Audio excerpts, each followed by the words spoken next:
안녕하세요. 저는 박미자입니다. 올해 64이 됐어요.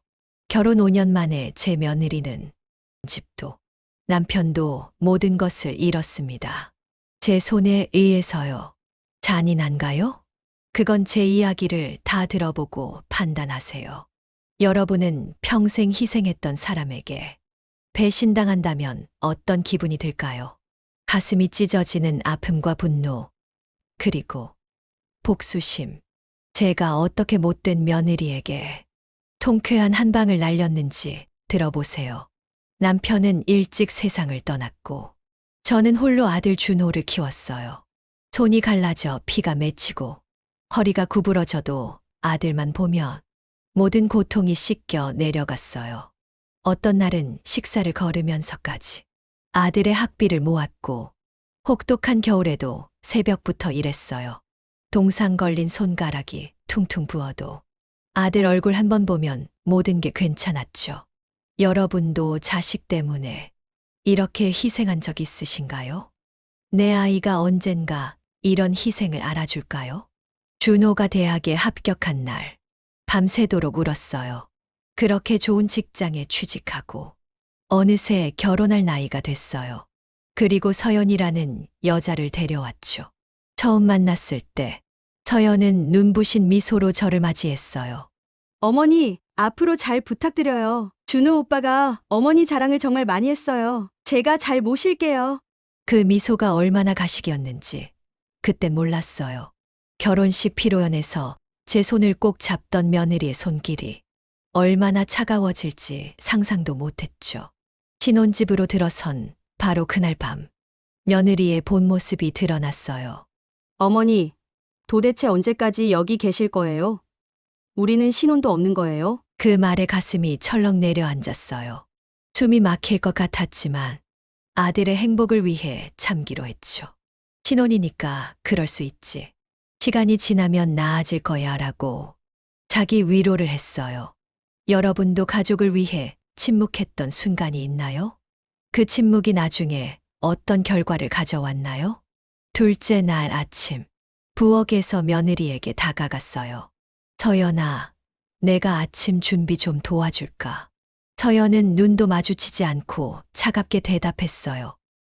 됐어요. 어머니가 손대면 다 망가져요. 그냥 방에 계세요. 마치 부엌에 들어온 해충을 대하는 것 같은 말투였어요. 상처받았지만 티를 내지 않았어요.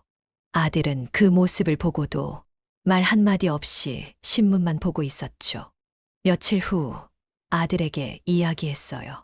준호야, 며느리가 나를 좀. 말을 끝내기도 전에 아들이 끊었어요. 어머니, 좀 가만히 계시면 안 돼요? 서연이도 적응 중이에요. 계속 간섭하시면 어떻게 해요? 그 순간 처음으로 배신감을 느꼈어요. 내 아들, 내가 목숨 걸고 키운 아들이 나보다 며느리 편을 들다니. 하지만 그때도 참았어요. 여러분은 어디까지 참을 수 있나요? 배신의 고통이 최고조에 달하는 순간을 기다려보세요. 날이 갈수록 며느리의 태도는 더 악화됐어요. 처음엔 식사 준비를 따로 하더니 이제는 아예 밥상에서 저를 제외했어요. 어머니, 밥 차려놨으니까 배고프면 알아서 드세요. 얼마 후엔 밥도 차려주지 않았어요. 하루 종일 끼니를 걸을 때도 있었죠. 집안일을 조금이라도 도우려 하면 며느리는 짜증을 냈어요. 어머니 때문에 더 일이 늘어나요. 그냥 건드리지 마세요. 어느 날 집에 돌아오니 제 방이 창고로 변해 있었어요. 서연은 제 짐을 거실 구석으로 옮기고 작은 요 하나만 깔아주었어요.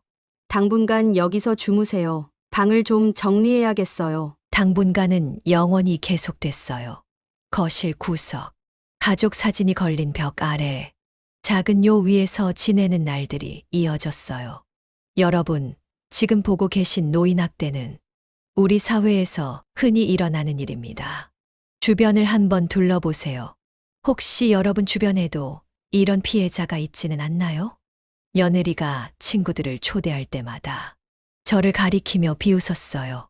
우리 집에 늙은 세입자가 하나 있어. 안 나가고 버티는 중이야. 친구들은 킥킥거리며 웃었고 저는 그 웃음소리에 온몸이 굳어버렸어요.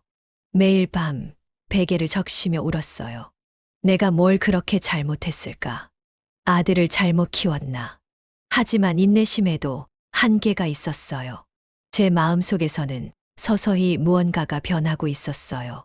분노의 씨앗이 자라고 있었지만 아직은 그게 무엇인지 알지 못했어요. 가장 가슴 아픈 건 손자 민우에게도 영향이 갔다는 거예요. 처음엔 할머니 하며 제게 달려오던 손자가 이제는 제 옆에 앉는 것조차 거부했어요. 아들, 저기 할머니는 우리 집에 잠시 있는 거니까 너무 귀찮게 하지 마. 진짜 할머니는 서연 엄마야. 서연은 손자 앞에서도 저를 모욕했고 손자는 그런 엄마를 보며 자랐어요.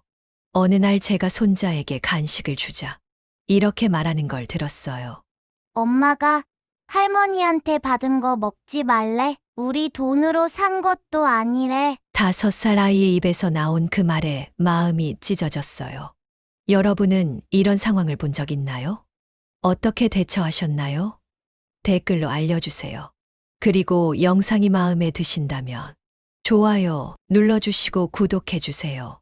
그렇게 1년 또 1년이 지났어요.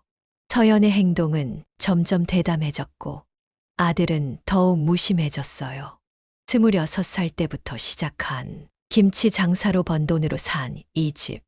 4평짜리 작은 방에서 시작해 조금씩 넓혀 지금의 아파트가 됐어요. 그 집에서 제가 거실 구석에 불려나가 잠을 청하는 신세가 됐죠. 어느 날 우연히 아들과 며느리의 대화를 듣게 됐어요. 여보, 어머니 요양원에 모실까?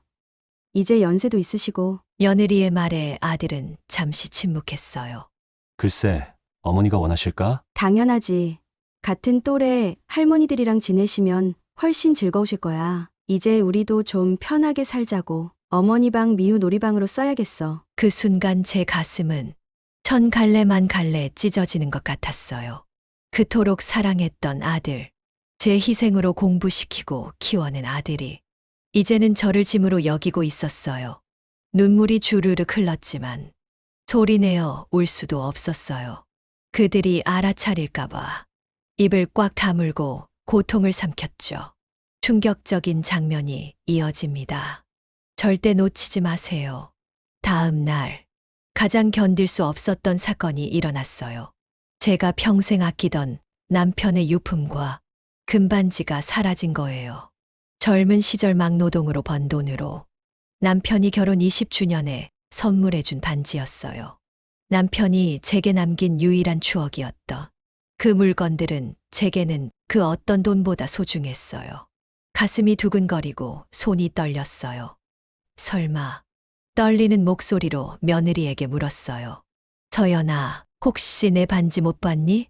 서랍에 넣어두었는데. 서연은 텔레비전을 보다가 대수롭지 않게 대답했어요. 아, 그거요. 제가 중고 사이트에 팔았어요. 숨이 멎는 것 같았어요. 귀를 의심했어요. 뭐라고? 그딴 낡은 거 뭐하러 보관하세요? 돈이라도 되게 팔았죠. 그것도 150만 원이나 받았어요. 이제 와서 그걸 찾아 어디다 쓰려고요? 그 순간 머릿속에서 무언가 탁 하고 끊어지는 소리가 들렸어요. 40년 넘게 지켜온 인내의 끈이 순식간에 끊어졌어요. 온몸이 떨리기 시작했고 시야가 하얗게 변했어요. 처음으로 목소리를 높였어요. 그게 뭔지 알기나 해. 그건 내 남편이. 서연은 귀찮다는 듯 손을 휘저었어요. 알아요, 고물이잖아요. 그런 거 가지고 뭐 그렇게 난리예요. 어차피 어머니는 이제 돈 쓸 일도 없잖아요. 말을 잇지 못했어요.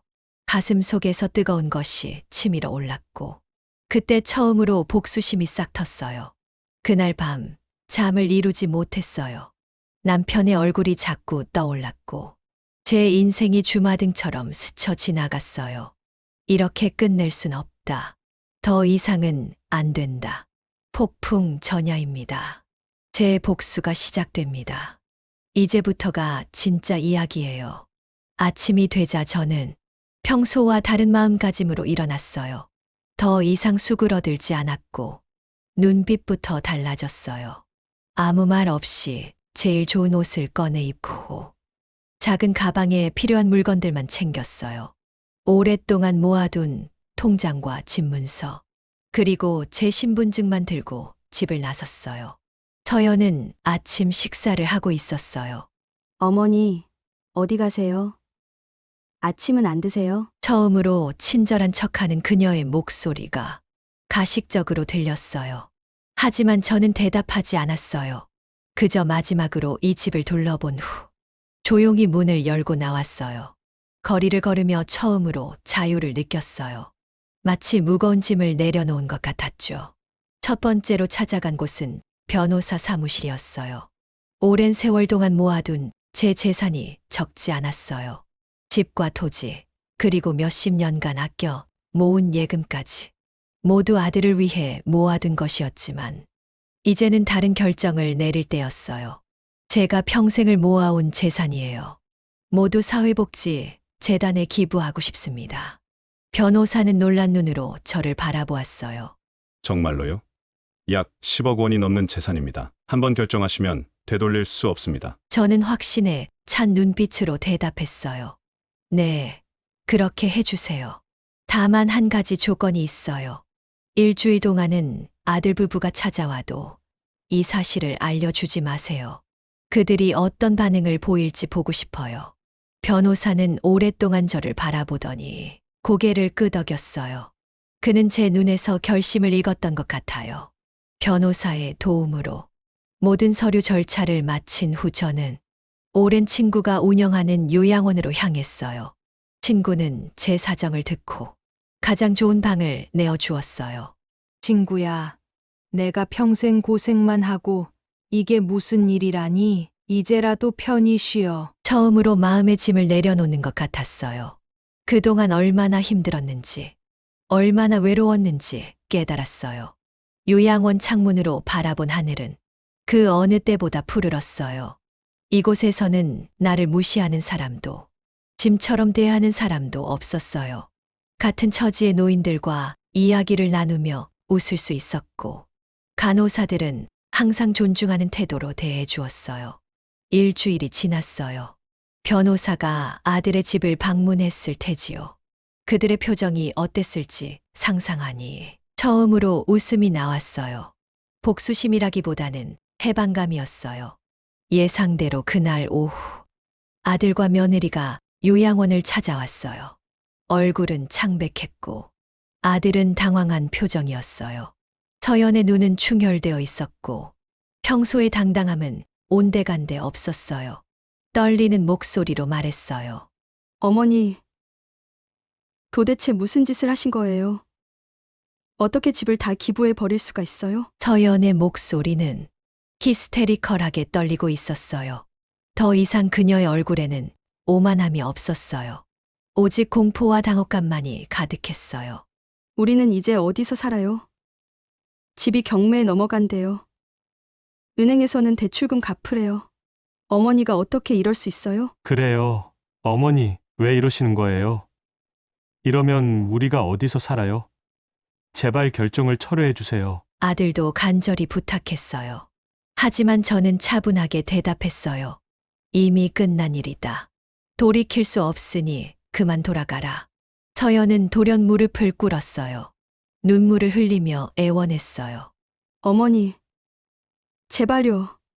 제가 잘못했어요. 다시는 그러지 않을게요. 앞으로 잘 모실게요. 제가 어머니 방도 다시 내어드릴게요. 제발요. 서연은 제 앞에 고개를 숙였어요. 그 모습이 낯설었어요. 항상 고개를 치켜들고 저를 내려다보던 그녀가 이제는 눈물을 흘리며 용서를 빌고 있었어요. 제가 철없었어요. 제발 한 번만 용서해 주세요. 이러시면 저희 가족이 거리에 나앉게 돼요. 저는 서연을 가만히 바라보며 입을 열었어요. 시어미 물건 맘대로 팔아치우고 짐짝 취급할 땐 언제고 아쉬울 때는 우는 소리구나. 금반지를 팔 때는 내 마음은 생각 안 했지. 서연은 대답 대신 더 크게 울었어요. 아들은 당황한 표정으로 어쩔 줄 몰라 했어요. 어머니, 저희가 정말 잘못했어요. 다시 기회를 주세요. 제발요. 저는 고개를 저었어요. 너희들이 누리는 것들은 처음부터 당연하다 여겼겠지. 처음부터 부족한 것 없이 살다 보니 아쉬운 것도 없었겠지. 이제 내 일은 내가 알아서 할 테니 너희 일은 너희들이 알아서 해라. 나한테 더 이상 아쉬운 소리 할 필요 없다. 그렇게 용서 없이 아들과 며느리를 내쳤어요. 자식도 버릴 수 있을까요? 정말 그게 가능할까요? 계속 지켜봐 주세요. 아들과 며느리가 떠난 후 마음이 홀가분해졌어요. 평생 처음으로 저 자신만을 위한 시간을 갖게 되었어요. 요양원에서는 같은 나이대의 친구들을 많이 만났고 그동안 해보지 못했던 취미 활동도 시작했어요. 그림 그리기, 노래 부르기, 심지어 컴퓨터도 배웠어요. 이렇게 행복한 적이 언제였던가 싶었어요. 남편 생전에도 아들을 키울 때도 이런 여유와 평화를 느껴본 적이 없었어요. 한 달 후 아들에게서 전화가 왔어요. 어머니, 저예요. 아들의 목소리는 예전의 모습이 아니었어요. 쉰 목소리로 힘겹게 말을 이어갔어요. 저 아내하고 싸우고 헤어졌어요. 집도 없고 돈도 없으니 가만히 있을 수가 없어 매일 싸웠어요. 결국 이혼했어요. 잠시 침묵이 흘렀어요. 모든 일에 의욕도 없고 제 인생이 한심해서 술로 며칠을 지새우다 보니 회사에서도 잘렸어요. 지금은 친구 집 소파에서 신세지고 있어요. 아들의 목소리는 망가져 있었어요. 아마도 집을 잃고 거리로 내몰리자 서연은 더 이상 아들 곁에 머물 이유가 없었던 모양이에요. 재산도 안정적인 삶도 사라진 아들은 서연에게 더 이상 가치가 없었겠지요. 어머니 말이 맞았어요. 서연이는 저희 집이랑 재산만 보고 결혼했나 봐요. 다 사라지니까 가버렸어요. 돈 들고 도망간 것도 아니고 그냥 다른 남자 만나 떠났어요. 가슴 한편이 아팠지만 이건 필요한 과정이라고 생각했어요. 제가 바보였어요. 그런 여자를 무조건 편들어주고 정작 어머니한테는 못 쓸 짓을 했네요. 전 정말 못된 아들이에요. 그의 목소리에서 진심이 느껴졌어요. 울음 섞인 목소리로 말을 이어갔어요. 제가 어떻게 그럴 수 있었을까요? 어머니가 평생 저를 위해 희생하셨는데 저는 어머니를 거시에 내쫓고 짐 취급하고 용서받을 수 없어요. 하지만 저는 이미 결정을 내렸어요.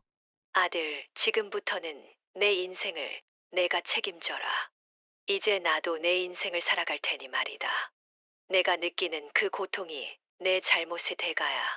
저는 이제 어떻게 해야 할지 모르겠어요. 아들의 흐느낌이 전화기 너머로 들려왔어요. 가슴이 찢어질 듯 아팠어요. 아무리 철없는 아들이라도 제 피줄이고 제 전부였던 아이입니다. 하지만 때로는 사랑하는 사람을 위해 단호해질 필요도 있어요. 깊은 한숨을 내쉬고 마지막 말을 전했어요. 이 애미도 다시 시작하고 있지. 그러니 너도 처음부터 다시 시작해. 너는 할 수 있어. 고통 속에서 인간은 성장하는 법이야. 과연 아들은 어떻게 됐을까요? 놀라운 반전을 준비했습니다. 전화를 끊고 창밖을 바라보았어요. 봄날의 햇살이 따스했어요. 어쩌면 아들도 이 시련을 통해 성장할지 모릅니다. 그 마음 한편에 작은 희망이 피어났어요. 3개월이 지났어요. 아들에게서 연락이 없었지만 매일 밤 아들을 위해 기도했어요. 어느 날 요양원 방문객 명단에 아들의 이름이 있었어요. 심장이 두근거렸어요. 아들은 많이 달라져 있었어요. 살이 빠져 얼굴은 헬쓱했지만 눈빛은 맑고 진지했어요. 옷은 소박했지만 깔끔했고 눈빛은 겸손하고 진지했어요. 어머니, 잘 지내셨어요? 아들이 작은 꽃다발을 내밀며 말했어요. 목소리는 떨리고 있었어요. 저 다시 시작했어요. 요즘은 편의점에서 일하고 있어요. 변변치 못하지만 솔직히 살아보니 행복은 돈에 있는 게 아니더라고요. 그의 말에 자연스레 미소가 지어졌어요. 아들의 얼굴에 처음으로 진정한 겸손함이 보였어요. 제가 어머니께 한 짓에 비하면 용서받을 자격도 없지만 가끔 찾아뵈도 될까요? 마음이 아팠지만 이미 아들의 변화가 보였어요. 저는 고개를 끄덕였어요. 물론이지. 언제든 와도 좋아. 그날 이후로 아들은 2주에 한 번씩 요양원을 찾아왔어요. 처음엔 어색했지만 점점 대화가 자연스러워졌어요. 점점 아들의 모습에서 옛날의 순수함이 돌아오는 것을 느꼈어요. 어느 날 아들이 조심스럽게 물었어요. 어머니, 서연이 소식 들으셨어요? 아니, 어떻게 됐니? 다른 남자와 재혼했대요. 돈 많은 사업가라던데. 그런데 그렇게 행복하진 않대요. 친구가 우연히 봤는데 그 남자가 비싼 물건 안 사준다고 백화점에서 싸우고 있었대요. 여전히 돈 얘기로만 살아간다네요. 아들은 쓴웃음을 지었어요. 제가 정말 눈이 멀었었네요. 시간이 흐르면서 저는 제 결정이 옳았음을 확신하게 되었어요. 제 재산은 사회의 어려운 이웃들에게 도움이 되었고, 아들은 진정한 삶의 가치를 배웠어요. 서연은, 글쎄요. 그 아이는 아마 여전히 물질적인 것만 쫓아 행복을 찾지 못하고 있을 거예요. 욕심이 많은 사람은 결코 만족을 모르니까요. 여러분, 가족의 사랑은 어떤 돈보다 값진 것임을 기억하세요. 요양원 생활도 어느덧 1년이 지났어요. 오늘은 제 73번째 생일이에요. 아침부터 동료, 어르신들의 축하를 받으며 하루를 시작했어요. 오후에는 아들이 작은 케이크를 들고 찾아왔어요. 어머니, 생신 축하드려요. 이제는 제가 어머니를 모실게요. 아들은 최근 작은 원룸을 구했다며 함께 살자고 제안했어요. 그는 이제 마트 매니저로 승진했다고 했어요. 하지만 저는 고개를 저었어요. 고맙지만 나는 이곳이 좋구나. 여기 내 친구들도 있고 내 공간도 있어. 거기다 아들이 자주 찾아와 주니 더 바랄 것도 없다. 아들은 이해한다는 듯 미소 지었어요. 그의 눈에는 더 이상 원망이나 후회가 없었어요. 대신 존경과 사랑이 담겨 있었어요. 창밖으로 저녁 노을이 아름답게 물들고 있었어요. 인생의 황혼기에 들어선 제게도 이렇게 아름다운 시간이 찾아왔어요. 가끔은 극단적인 결정이 필요할 때도 있어요. 그것이 진정한 사랑일 수도 있으니까요. 요양원 침대에 누워 천장을 바라보며 생각했어요. 제 인생은 결코 쉽지 않았지만 지금 이 순간만큼은 평온해요. 제가 내린 선택이 아들에게도 저 자신에게도 새로운 시작이 되었으니까요. 사람은 때로 모든 것을 잃어야 진짜 중요한 것이 무엇인지 깨닫습니다. 제 아들이 그랬고 저 또한 그랬어요. 모든 것을 내려놓았을 때 비로소 진정한 자유와 행복을 찾았으니까요. 이 이야기가 여러분에게 작은 위로와 용기가 되었길 바랍니다. 여러분의 인생에도 이런 결단이 필요할지도 모릅니다. 좋아요와 구독, 알림 설정해 주시면 더 좋은 이야기로 찾아뵙겠습니다. 감사합니다.